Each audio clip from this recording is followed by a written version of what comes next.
Of all the royal records she has broken, and she has smashed almost all of them, there is one that surely means most to the Queen. She and Prince Philip have now enjoyed the longest royal marriage in history. To cap it all, on November 20th they will mark their platinum wedding anniversary. To be celebrating 70 years of marriage is a fabulous achievement by any standards, even more so when all 7 decades have been spent in the unrelenting media spotlight. If the Queen were not the Queen, she could actually look forward to a message of congratulation from the palace, since the sovereign doesn't just send out cards when her subjects reach the age of 100. Anyone with a 60th, a 65th and a 70th wedding anniversary automatically qualifies too, and there is one every year thereafter. But she will not be sending greetings to herself. No big celebrations are planned. There will be no service of Thanksgiving or grand luncheon, as they were on previous anniversaries. It was at the couple's golden wedding anniversary lunch, given by Prime Minister Tony Blair,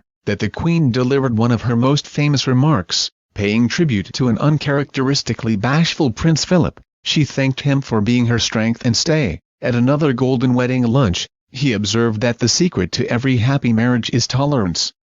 You can take it from me, he went on, that the Queen has the quality of tolerance in abundance. For the 70th, there will be just a small family celebration. The Royal Mail will produce commemorative stamps and the Royal Mint has been busy too, but there will be no walkabout or palace balcony appearance by the couple, who wish to mark the occasion, at the respective ages of 96 and 91, in private. How very different it all was 70 years ago. For a bomb-scarred nation, enduring genuine austerity and still living on wartime rations, the royal wedding would be the biggest morale booster since VJ Day, the end of World War II 2 years earlier, and it will all be vividly remembered, and recreated, in a stunning ITV documentary to be screened next week with contributions from many of those who were present in Westminster Abbey, including one of the page boys, Prince Michael of Kent, and others who were just thrilled to see it from afar. A very royal wedding is a delightful reprise of a moment Winston Churchill called a flash of color on the hard road we have to travel.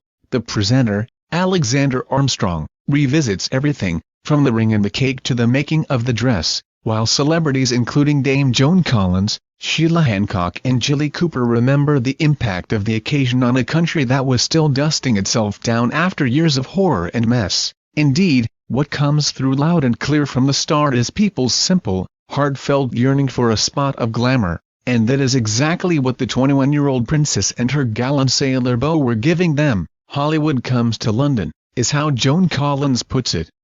Even as a schoolgirl, I could see there was this huge kind of love which we'd only seen in the movies. Prince Philip, or Lieutenant Philip Mountbatten as he was when the engagement was announced in the summer of 1947, was genuine heart-throb material.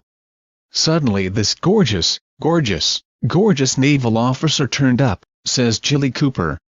He was the first man that one thought, gosh, this is a very attractive man, the former Prince Philip of Greece and Denmark. He would be made Duke of Edinburgh on the eve of the wedding, had an unexpected creative streak too, when it came to finding an engagement ring for the most eligible young woman on the planet. He created one himself. Alexander Armstrong meets the jeweler's grandson to find out how it was done. The prince had been given some diamonds from a tiara belonging to his mother, Princess Andrew of Greece. He took them to Philip Antrobus of Old Bond Street to have them set in platinum to his own design, an Art Deco-style ring, featuring a brilliant cut diamond flanked by 5 smaller diamonds on either side. The bride-to-be, meanwhile, was going through hoops to avoid being accused of extravagance or preferential treatment. With rationing still in force, Princess Elizabeth was bombarded with clothing coupons from members of the public. As this was technically illegal, they all had to be sent back. The authorities were also nervous about the prospect of the household cavalry wearing dress uniform for the first time since the outbreak of war.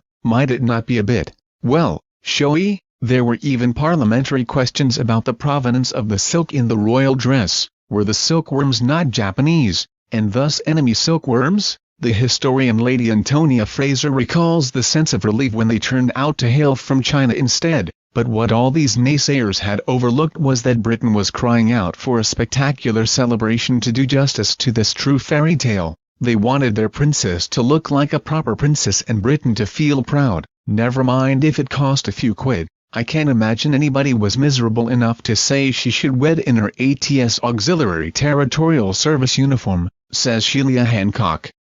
I think they probably did feel grateful, as my parents did, for the way the royal family behaved during the war. They thought they deserved a good knees-up for their daughter's wedding. The dress was taking shape amid the sort of secrecy reserved for a wartime secret weapon. The designer, Norman Hartnell, had all his windows painted over to shut out prying lenses and ordered an assistant to sleep alongside his handiwork each night. The producers have tracked down seamstress Betty Foster, who was given the special task of sewing on the royal buttons, and Barbara Unwin, who wove the silk, and whose reward for her efforts was a seat in Westminster Abbey, no less, where she had to resist the temptation to jump on her chair for a better view of the dress. Equally challenging was the cake. McVitie's was charged with the task of producing a thing of wonder, a 9-feet-high, 500-pound fruit cake. By way of a tribute, the documentary's production company, Oxford Films, commissioned an exact replica. Even today, it is a challenge, but the original cake makers had the additional hurdle of food rationing to overcome.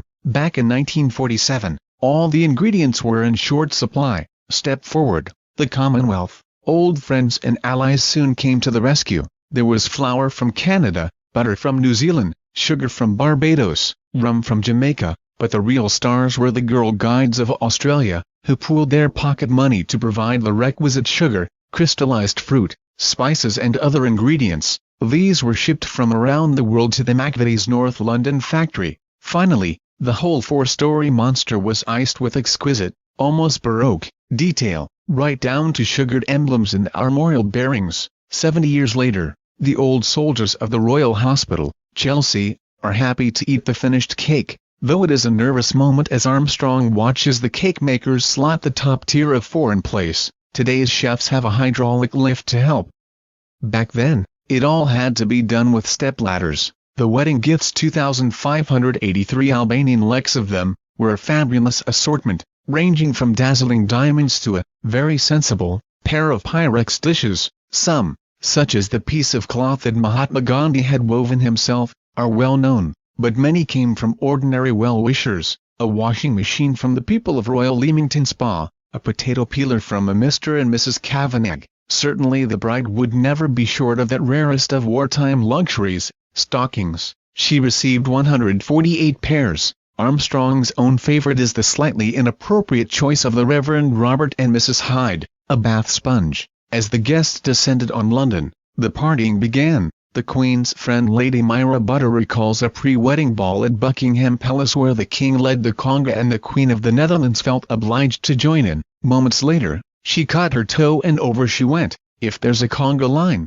you join it, chuckles Lady Myra. On the day of the wedding, there was a stream of mishaps, before and after. As the princess was getting ready, modern brides may be astonished to learn that she did her own makeup. Her tiara snapped. An emergency intervention by the crown jeweler saved the day. The program also dwells on one mystery surrounding the wedding photos. In the original shots, taken immediately afterwards at Buckingham Palace, the princess appears to have no bouquet. In the official wedding portrait, issued later, she has one. The florist, David Longman, knew why. His son Martin explains that a few days after the wedding, his father had a call from the palace asking for an exact replica. Passing through London for the second part of their UK-based honeymoon, the new Duke and Duchess of Edinburgh had dressed up in their wedding clothes all over again for a state portrait. Hey presto, the bouquet magically appears. All these enjoyable little details pale before the sheer drama of that moment when the Irish state coach set off from the palace with the bride and her father, accompanied by the household cavalry.